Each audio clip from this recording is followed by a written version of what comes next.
It was just past midnight in the quiet heart of Montgomery, Louisiana. The streets were almost empty. Streetlights buzzed faintly, casting pools of pale orange across the damp asphalt. Darius Coleman, a senior federal prosecutor, eased his car onto the empty road, his mind elsewhere.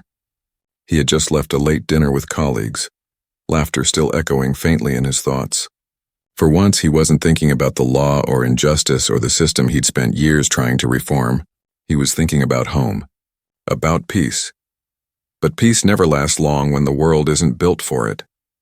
In his rearview mirror, red and blue lights burst to life, flashing, pulsing, slicing through the darkness like an accusation. He sighed, a deep, tired sigh. Not again, he thought. Darius slowed, signaled, and pulled to the side of the road. His hands rested on the wheel, calm, deliberate. He hadn't been speeding. He hadn't broken a single law. But experience had taught him that logic and fairness didn't always ride together in the same patrol car. 2 police cruisers idled behind him, engines humming low. From the first, a tall man stepped out, Officer Grant Walters, broad shoulders, buzz cut, the look of someone who never questioned his own authority. From the second car, Officer Dean Miller, leaner but colder, approached from the passenger side, his flashlight slicing across Darius's face. "License and registration," Walters said flatly. Darius handed over his documents, keeping his tone calm and respectful. "Of course, officer. May I ask why I was stopped tonight?" Walters exchanged a quick glance with Miller before replying. "Your taillight's out." Darius almost smiled. Almost. His car had been serviced just last week. He knew that light was fine. He'd checked it himself before leaving the restaurant parking lot. "Are you certain?" he asked evenly. "Because I just had my vehicle inspected." Walter's jaw tightened. Miller shifted, one hand resting casually near his holster. "Sir, step out of the vehicle," Walters ordered. A cold weight settled in Darius's stomach. He'd seen this scene play out before, too many times and from the other side of the courtroom. He knew exactly how it could go wrong. "With respect, officer," Darius said slowly, "I'm within my rights to know why I'm being ordered out of my car." That one line changed everything. Walters's eyes narrowed. He yanked the door open and barked, "Step out now!" Before Darius could respond, a rough hand seized his wrist.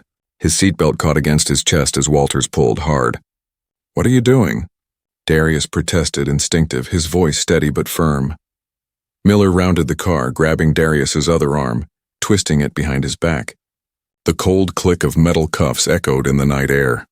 "You're resisting," Walters muttered. Resisting. The word echoed in Darius's mind.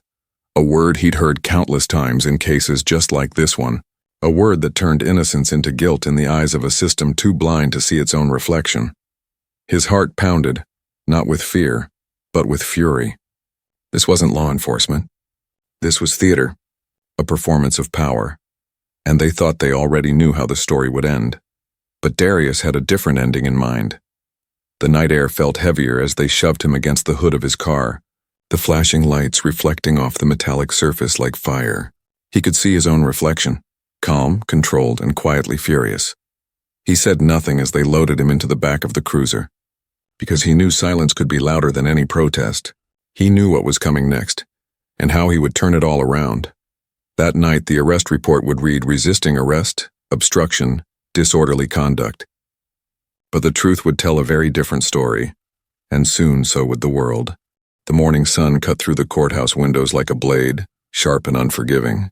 The courtroom buzzed quietly, a low murmur of voices and the faint rustle of papers. Every sound carried weight, the tap of a shoe, the scrape of a chair, the soft hum of fluorescent lights above. Darius sat at the defense table, his wrists free now but still burning where the cuffs had bitten into his skin hours earlier. He wasn't sitting there as a prosecutor today. He was a defendant. And that more than anything told him how fragile truth could be in the wrong hands. Across the room, the 2 officers, Walters and Miller, sat like stone, confident, relaxed, their uniforms pristine, their faces smooth with arrogance. They'd been here before, maybe not in this courtroom, but in ones just like it. They knew how the story usually went. The prosecutor, Daniel Cross, stepped forward with a certain rhythm in his stride, the rhythm of a man who believed the outcome was already written. He didn't look at Darius like a person.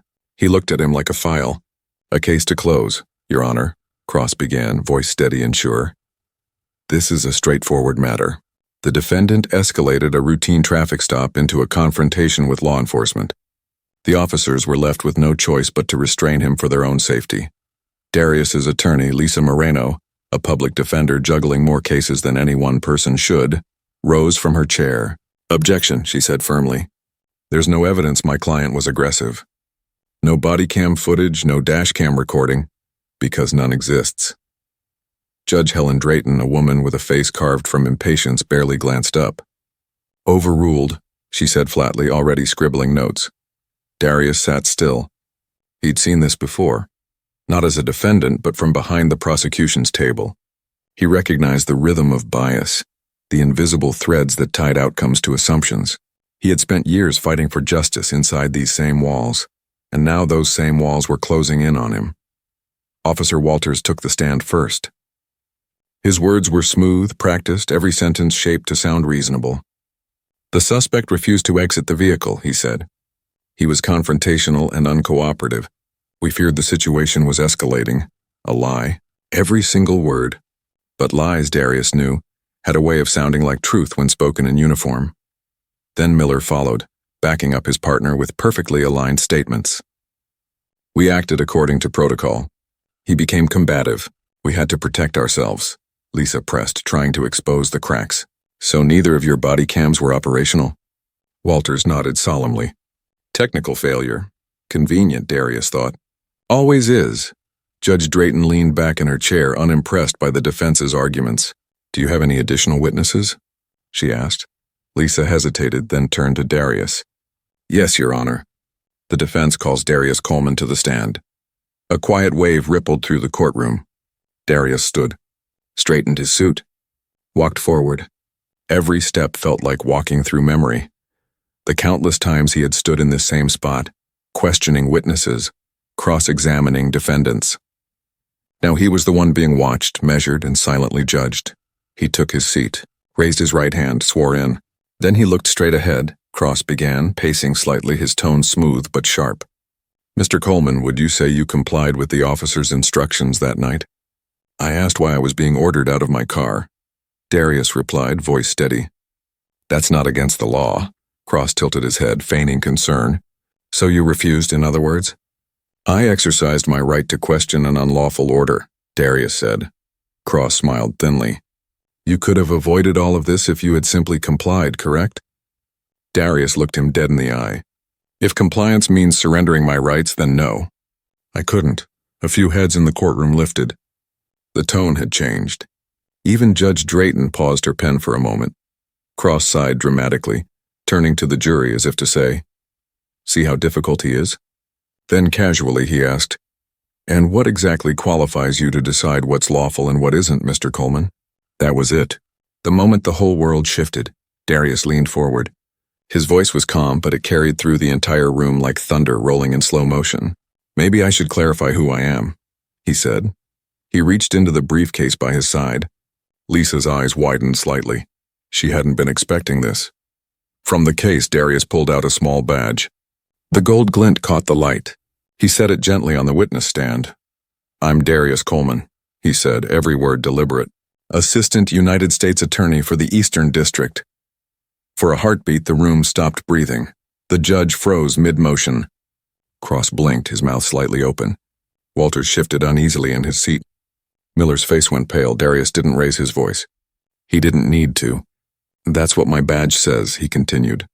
"And I know exactly what the law allows, and what it doesn't." You could feel it then. The panic quietly unfolding beneath the surface. The realization that this wasn't just another man they could push around. This was someone who knew every rule, every loophole, every dirty trick. And worse, someone who could expose them. Cross tried to recover.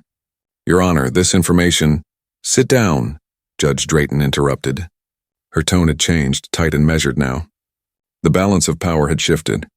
Darius sat still, eyes fixed on the officers.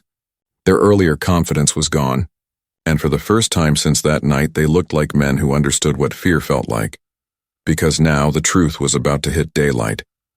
And once truth gets out, it doesn't go quietly. The silence in the room hung heavy, almost unbearable. Everyone's eyes were fixed on Darius, the gold badge gleaming softly under the courtroom lights. It wasn't loud or dramatic, yet it carried more power than any gavel. Judge Drayton adjusted her glasses, trying to regain her composure. Her expression softened for the first time that morning. The realization was setting in, not just for her, but for everyone in that room. They hadn't just wrongfully arrested a man. They had humiliated a federal prosecutor. Cross's voice cracked slightly as he tried to find footing again.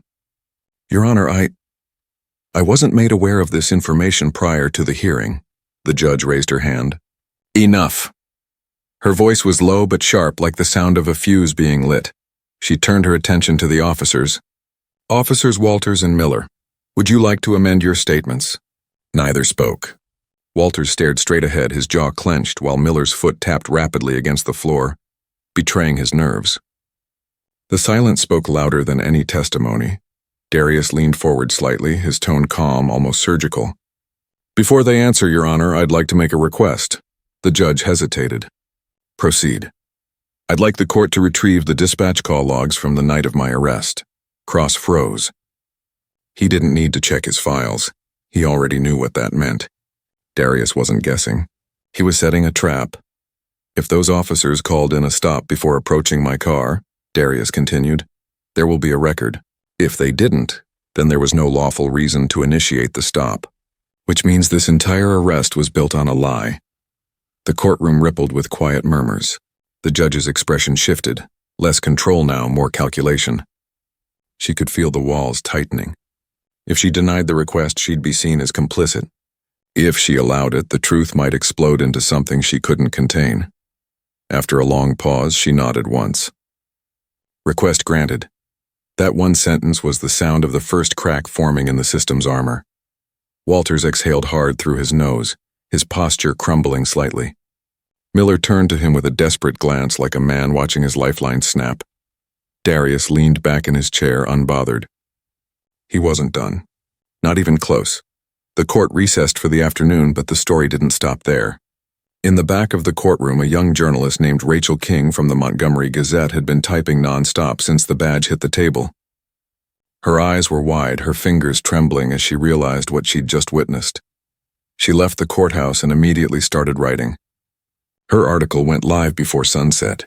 Federal prosecutor wrongfully arrested by Montgomery police officers, courtroom turns chaotic after revelation. By the time Darius got home that evening, his phone was buzzing with calls from people he hadn't spoken to in years. Reporters, old colleagues, law professors. Everyone wanted to know if the story was true. He didn't answer a single one. He sat quietly in his apartment, watching the city skyline flicker in the distance. For the first time in days, he felt the gravity of it. He had become something more than a name on a docket. He was a spark, and sparks once lit don't stay contained. By dawn, the story had gone viral. Social media was ablaze. Clips from inside the courtroom, recorded secretly by attendees, spread like wildfire. People replayed the exact moment Darius placed his badge on the stand. That quiet act had become a national symbol. Hashtags exploded across platforms.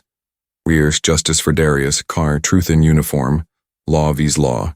Cable networks picked it up. Analysts debated the case. Commentators argued over systemic bias and accountability, but the loudest voices came from the streets. Protesters gathered outside the courthouse. They held signs with Darius's name with words like "Enough and we see you now." Community leaders called for reform. Civil rights lawyers reopened old cases linked to the same officers. And Judge Drayton's record, once buried under years of legal routine, was being pulled apart line by line. Patterns of bias, dismissals, leniency for law enforcement. It was all coming to light. By midweek, an anonymous leak hit the press. Internal emails between officers in the Montgomery Police Department discussing how to justify stops when no valid reason existed. Dozens of names surfaced. People who had been pulled over, cited, intimidated, silenced. This wasn't just about Darius anymore. It was about everyone who had ever sat where he sat. But the pushback came just as fast. City officials scrambled to contain the chaos. The police department issued a polished statement about an ongoing investigation. The judge's office stopped answering calls. Talk shows debated whether Darius had provoked the situation. He watched it all unfold like a storm he couldn't stop, yet one he'd summoned by speaking the truth. He knew how the system worked. He'd spent his life inside it, and he also knew how far it would go to protect itself. But something was different this time. The air had shifted. The silence had cracked open, and what spilled out couldn't be stuffed back inside. When a reporter finally reached him outside his apartment, microphone trembling in her hand, she asked, "Mr. Coleman, do you believe this case will change anything?" He looked at her for a long moment before answering. "Change doesn't start in the courtroom," he said quietly. "It starts when people stop pretending not to see." He walked away before she could ask anything else. The fight was no longer about him. It was about what his case had revealed, and how many lives had been trapped behind the same invisible bars. And though he didn't know it yet, the real reckoning was still coming, because truth may shake the walls. But justice, real justice, one would demand that they fall. The courthouse steps looked different now. The same stone that once felt cold and uninviting was buried under flowers, candles, and handwritten signs. Reporters stood shoulder to shoulder, cameras flashing, microphones raised. The story had taken on a life of its own. Inside, the air was heavy again, but this time not with quiet suspicion, with pressure. Pressure from every headline, every protester, every person watching and waiting for someone in power to do the right thing. Darius sat beside Lisa at the defense table, calm, composed. He'd been through trials before, but not like this. This one was no longer about guilt or innocence. It was about truth versus image. Across the room, Walters and Miller looked nothing like they had days ago. Their crisp uniforms were replaced with wrinkled suits. The arrogance was gone, replaced by the uneasy stillness of men who finally understood the ground beneath them was breaking. Prosecutor Cross looked like a ghost of himself. The easy confidence, the half-smile, all gone. He'd been warned that morning by his superiors to tread carefully. Every question, every word was now being watched by millions. Judge Drayton entered the courtroom slower this time. The shuffle of her robe was the only sound until she spoke. "This court is reconvened," she said, her voice thin but steady. The clerk handed her a file, the dispatch logs. Darius didn't need to open them. He could already see the color drain from Cross's face. There was no record of any call, no probable cause, no justification. Just silence on the official record where there should have been proof. Lisa stood first. "Your Honor, these records confirm what we've maintained from the beginning. The officers initiated an illegal stop. Every charge stemming from it is invalid." Cross started to object, but the judge didn't even look his way. "I've read the logs," she said. "Continue," Lisa nodded. "Your Honor, my client's rights were violated the moment those lights went on behind him. What happened after wasn't law enforcement. It was intimidation. It was abuse of power." The judge looked down at the papers in front of her, but she wasn't really reading them. Everyone could see it. The guilt of years spent looking away was written across her face.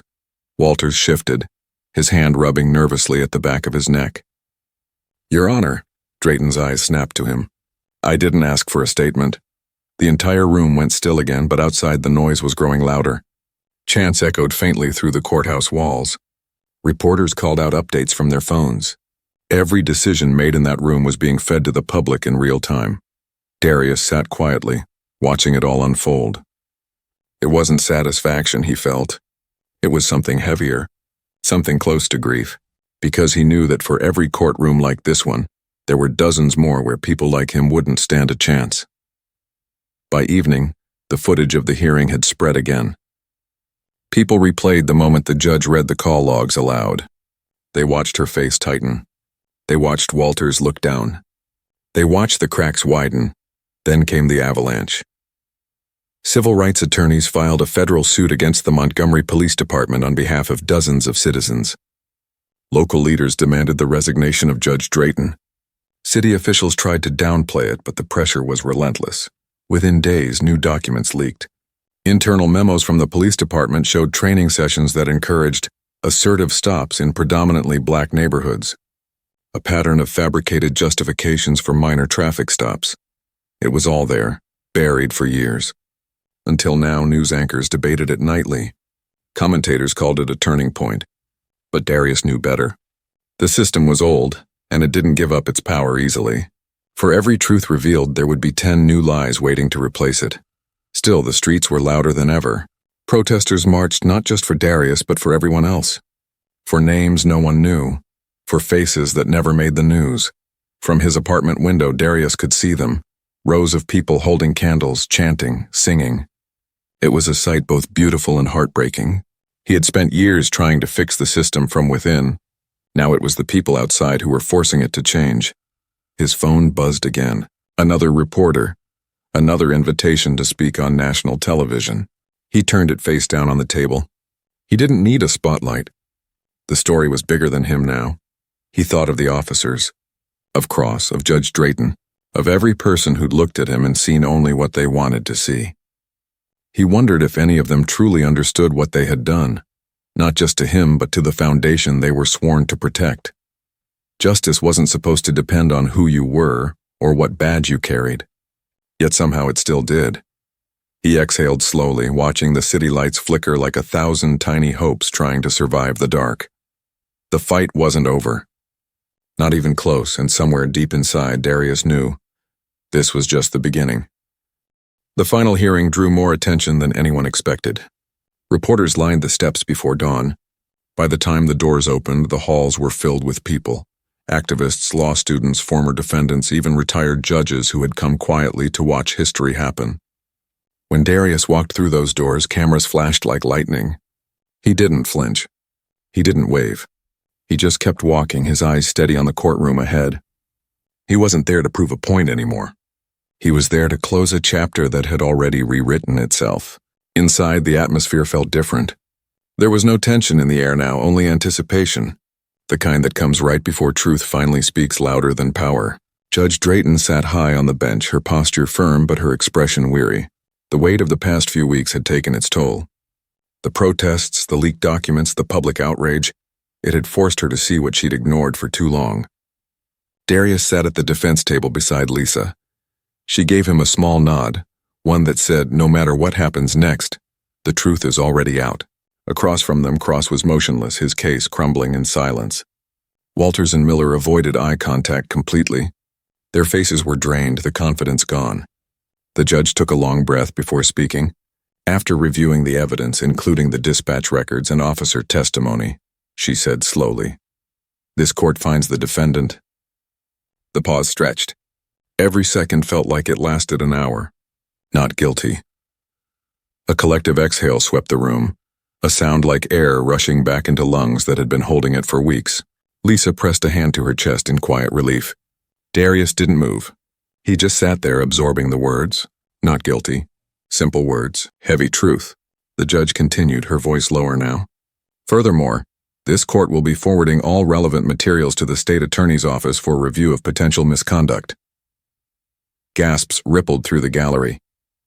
Walter's head dropped. Miller's shoulders sagged. Even Cross flinched as though the words themselves had struck him. The courtroom broke into chaos. Reporters stood, people whispered, phones rang out as headlines were born in real time. For once, the noise didn't bother Darius. He let it wash over him, the sound of something larger than justice. It was awakening. He stood slowly, his chair scraping softly against the floor. Lisa reached out to shake his hand, but he only nodded. "Thank you," he said quietly. She smiled, knowing it meant more than it sounded. He turned toward the front of the room. His eyes met Judge Drayton's.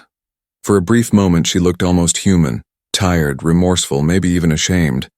And in that silence between them, Darius knew she finally understood what justice should have looked like all along. As he walked out, the cameras surged forward. Voices shouted questions. "How does it feel to win? Will you sue the department? What happens next?" He didn't answer any of them. Winning wasn't the right word. What he'd gained wasn't victory, it was proof. Proof of a system that cracked only when forced into the light. Proof that even a man who knew the law inside out could still be broken by it. Proof that change would take more than one trial, more than one name. Outside, the crowd erupted as he stepped into the sunlight. Applause, cheers, chants. His name carried through the air like a promise. He could see faces in the crowd. Strangers, families, people holding up signs that read, "We stand with Darius and justice is not a privilege." He smiled faintly, not out of pride, but out of understanding. The story wasn't his anymore. It belonged to everyone who had ever been silenced. Everyone who had ever watched the law turn its back on them. A young boy near the front of the crowd caught his eye. Maybe 12, maybe 13. He held up a small cardboard sign that said simply, "We believe you." That was when Darius felt it. Not triumph, not revenge. Something deeper, hope. Fragile, imperfect, but real. He raised his head, looking past the cameras, past the noise, past the courthouse that had once felt like a cage. Because the truth was clear now. One case wouldn't fix everything. But one truth, spoken at the right time by the right voice, could start something unstoppable. He walked down the steps, the crowd parting just enough for him to pass. Reporters shouted. Microphones chased his every step, but he didn't stop. Not this time. He had already said everything that needed to be said. As he reached the edge of the crowd, the chants behind him grew louder, echoing through the streets, rolling out across the city like a wave that refused to fade. And for the first time in a long time, Darius allowed himself to breathe. The system hadn't changed overnight, but something else had. People were watching now, listening, refusing to look away. And maybe, just maybe, that was where real justice began.